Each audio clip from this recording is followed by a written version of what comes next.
You have got the sales data and you have to repeatedly search for sales data for a particular country for a particular month. Don't do this using Control F. At least the subscribers of Buller Academy won't do that.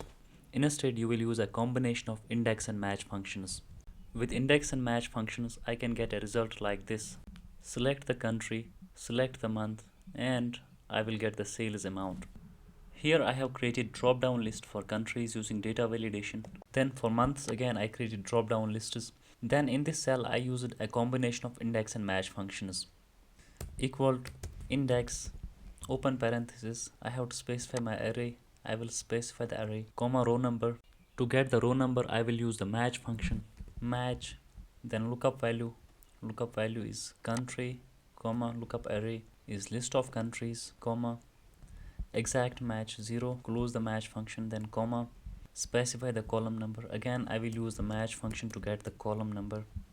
Lookup value, it's month, comma lookup array, it's list of months, comma type of match exact match 0, close the match function, close the index function, hit enter. That's it. This is the sales for Burkina Faso for the month of March. It's here.